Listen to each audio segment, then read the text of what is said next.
welcome to Groomapedia. I'm your host, Margaret Pagic from Botany Bay Imports.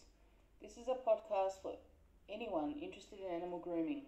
In these podcasts, we will interview groomers worldwide. Let's get started and happy listening. Today we've got Erin Blackwell from Pancakes Dog Grooming joining us. Let's find out a bit about Erin.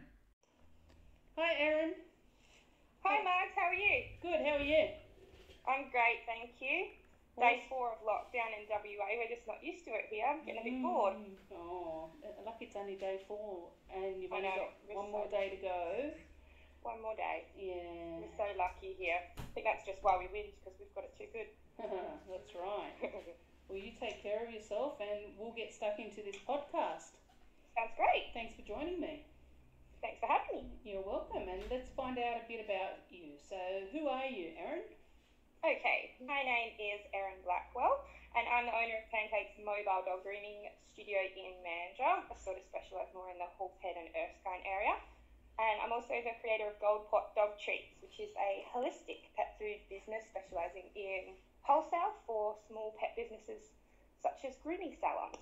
Okay. So, what sort of treats do you have, like, flavour-wise? Well, you might not like them as much, but it all started from me just wanting to make sure. You're welcome to try, though. I just wanted to try having something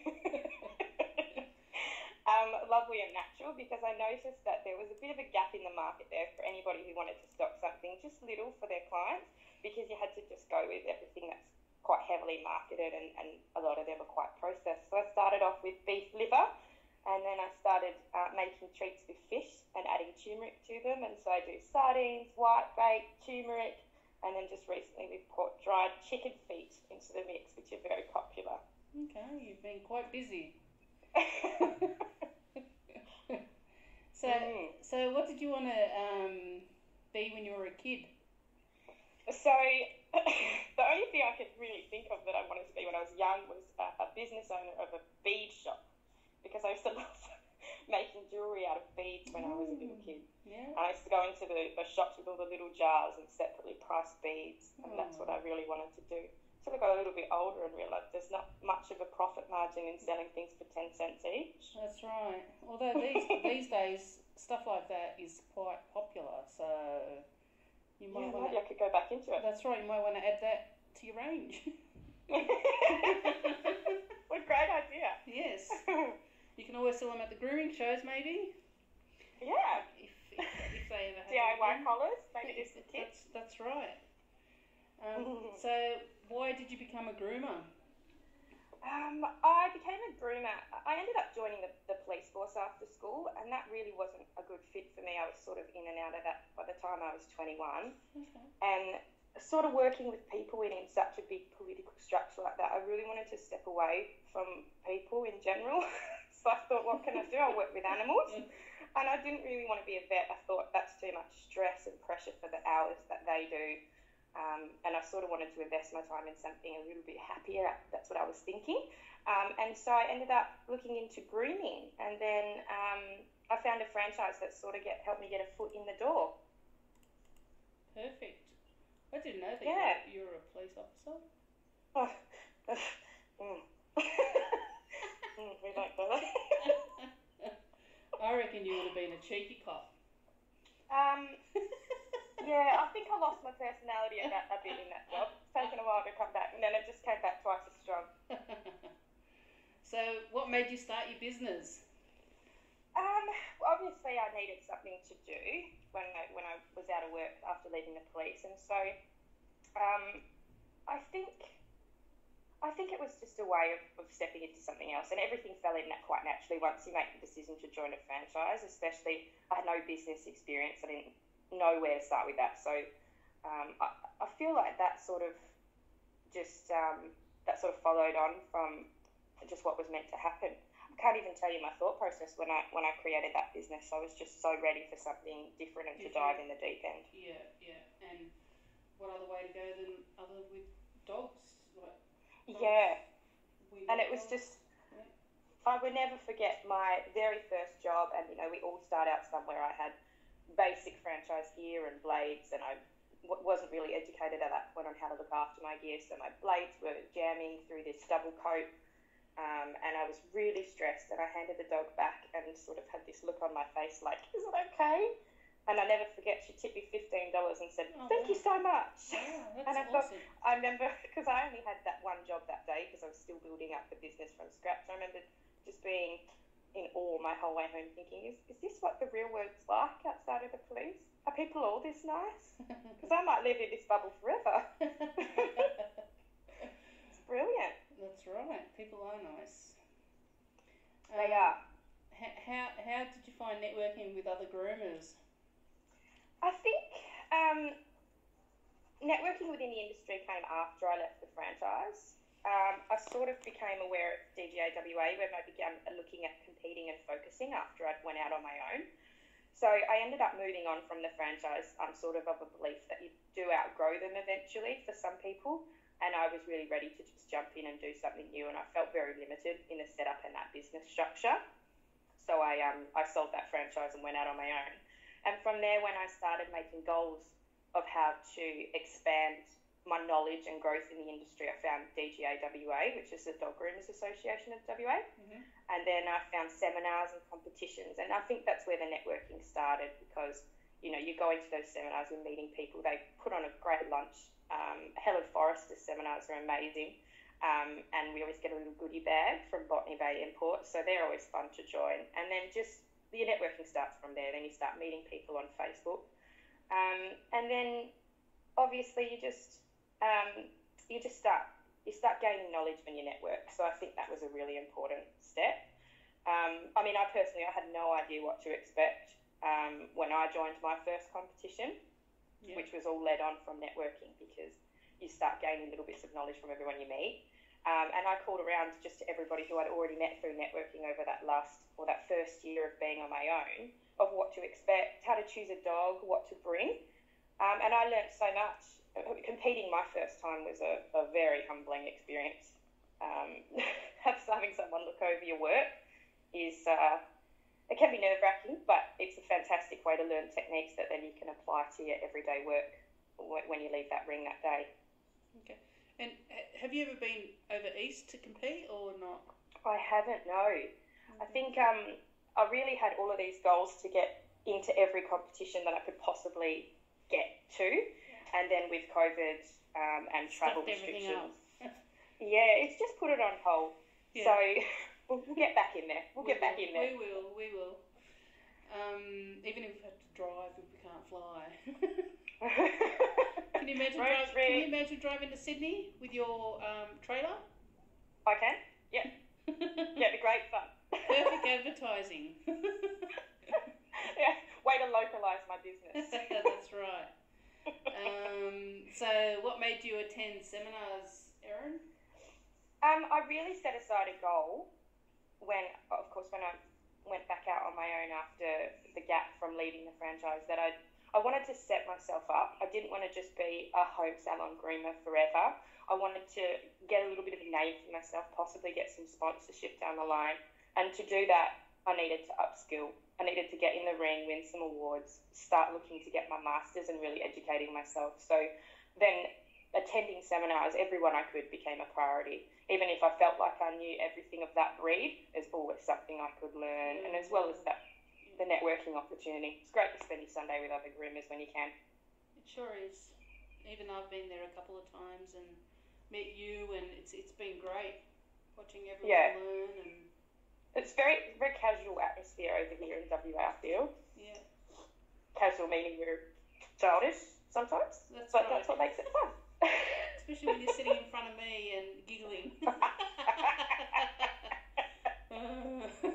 And we didn't even get in trouble. That's right. Who are we going to get in trouble from? Helen?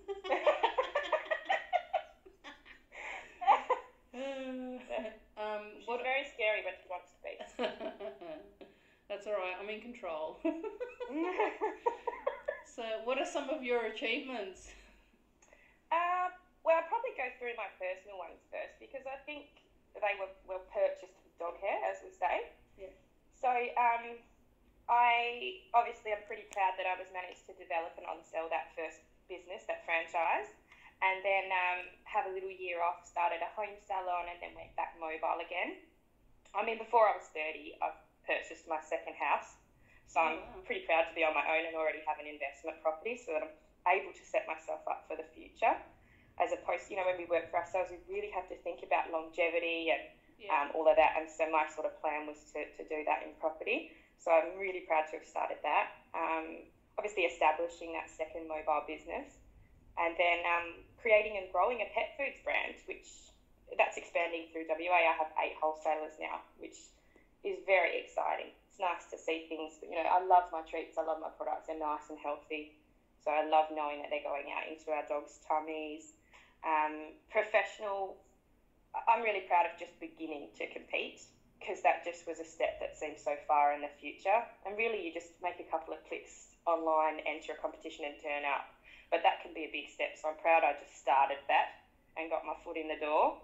I placed first in Asian Fusion in the open category at the Perth Pet Expo 2019, and that was under Judge Melanie Newman. So I'm pretty proud to have that little ribbon and be able to say I'm an award-winning groomer. That's right. Well done. Of course, we talked about competing being put on hold with COVID. It's also been put on hold a little bit when I joined DGA WA, which is the Dog Groomers Association of WA. I originally came in doing media and marketing, but jumped straight into events because we just needed a bit of help over there, and we ended up doing the Groomers Open Day last year, and then a spring competition in the same year. So although that's a really big time commitment in DGA WA, it's pretty happy work because we're getting the chance to bring more members to DGA, and then we're able to encourage a culture of more upskilling and growth, which the better we are skilled and the more focused we are in our careers, the dogs are the ones that benefit from our skill set. So anybody who's really passionate about that is sort of on the same team with DGA WA at the moment, which is a really good feeling to sort of be a part of all of that. Sure is. DGA WA are great supporters for the groomers in WA. They're pretty good. And it's good to have you on there. Thank you. It's a great little team. It's nice to have like-minded people all putting together. It just boosts you up, and it's really nice to have somewhere to sort of put your excess time and energy when you do have it. You've got plenty of time, don't you? I know. Running all these. Yeah. Perfect. I do this week. I especially do this week. Hey, you should have had a look to see if there's any online grooming comps on this week. I should have.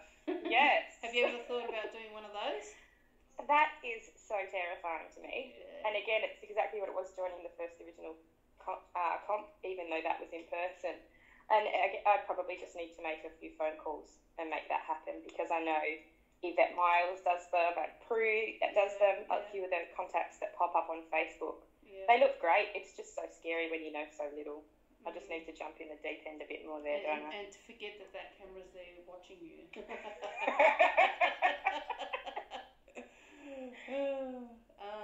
So what breeds do you like to groom? Oh, so many. All the breeds. Probably what gets me really excited is when I can put a dog's personality into the groom. Mm-hmm. I live between the beach and the ocean in Mandurah, so a lot of salt, a lot of estuary, lots of beach living. A lot of my grooms have to be short and manageable. So I spend the time creating a beautiful face. I like to chuck a few Asian fusion elements in there where I can and make little smiley, happy faces. But of course, in the ring, Asian fusion all the way. Love it. All the way, yeah. And what risks have you made as a groomer? Oh, I'm a risk taker in general. Very comfortable taking a big risk. Probably investing everything I have into my grooming businesses and setups. I'll get a loan and really stretch myself thin just to make sure I have the best and everything that I need, because that always pays off. In the end. If your passion's there, it always pays off, and you sort of don't want to be stuck with something that's difficult to work with or the wrong setup ergonomically. Yeah. And what are some of your success stories? Oh, I do private rehoming for clients if circumstances change, to say them going through rescue, and I will take a dog in if I can sort of assess that they're going to fit into my lifestyle. I live on my own with my 2 dogs. They're really good with other dogs. So I quite often have a few little wins with that. Just last year I rehomed a little poodle cross that had a pretty hard start to life. I had her for 8 months, got her a bit more used to grooming and dyed her pretty colours and rehomed her to a beautiful, active, retired couple in Pinjarra. And she is so happy. She still comes back for grooming and she doesn't want to have a bar on me. Who the hell are you? And it's always the owner saying, sorry, she's got the coffee from the foam this morning on her mouth. And here's her new toy. And we're going out here. We're taking her on holidays. So that's just beautiful to know she's no longer in that backyard covered in fleas or matted. And that dog, just wet rotten. And she's thinking, don't you dare colour me. Yes, maybe it was a little bit more for me than her. So do you colour many dogs or not? Being mobile, it's not the best setup for colouring because then you've got that wait time, and then I just lose that because I'm sitting on the road. Yeah. Maybe in a salon where they can sort of crate a dog or put them in a little waiting zone or what have you to let the colour set. But I just lose that time. So and I have to charge for time. That's how business works. So it's not a great business model, but I do my own Dalmatian. Yeah. Cross. He's the mascot of my Gold Pot Dog Treats, my treats business. He's the rainbow Dalmatian, and the treats are in the gold pot at the end of his of this rainbow. Yep. So I do him every few months, and then make up lots of stories about how we got that way. Have you ever thought about going home grooming or not? I did start a home salon in between, and I like my space at home, and I found it very difficult to manage if something wasn't finished or people coming and going. It just stressed me out a bit. It wasn't what worked for me. I love being mobile. I've got aircon in the trailer. I've got fully automated tables and chairs and adjustable things in there. I've got my headphones on, listen to podcasts all day, and then when it's not too hot, the back of my ute is all set up with couches, so I take my dogs to work. I've got a portable barbecue, and we stop for lunch at the beach and parks every day. So I love that. I come and go as I please with other people's houses, with their appointment times. I never tell people that I'll be running on time, so my day just flows and it's flexible, and then I'm not stressed. And that's what's important, because we need to be in the best mind frame when we're working with animals. That's right. So I found that was the recipe that worked well for me. Pretty good, Erin. Pretty good. Life doesn't get much better, does it? That's right. Just stop at the beach and have a barbie. Every day. Perfect. Unless it's too windy. Wind's just terrible. Yeah. So, who's your worldwide mentor? That's a very tricky one. I would place everyone out differently, I think. I love Melanie Newman. I think she's very inspiring. I love inspiring the way that she communicates and explains things. She's got beautiful, calming energy. Yeah. May Wong, I love to bits. I love the way that she responds to everything on social media. Yeah. Very calm, very collected, beautiful quality of work going out there, and just always ready to educate for clients. Yeah. She's also helped me out with wording, with business restructuring and stuff like that. Okay. Yeah. And of course Helen Forrester, she's just amazing. She's just WA's little star over here. So it's so nice to have an approachable face and somebody who's just a human out there just promoting living life your best way, doing your best way, set it up how it works for you. It's always nice to have that to fall back on as well. Yeah, perfect. So have you got any tips for any beginner groomers who are starting out? Yeah, I would just encourage networking from day dot. I just know my first introduction to the industry, I did feel a little bit isolated, and that was limiting. So I think reach out. We've got social media, and everyone who you can find that's a groomer, add friend. Try and get a little network of groomers on your page. Join lots of groups, groomer groups, and help educate yourself. Reach out, ask questions, and reach out to people that aren't groomers as well. Every trainer in your area, every vet in your area. Just let them know you're there and build that contact list, because you never know when they can use you or you can use them.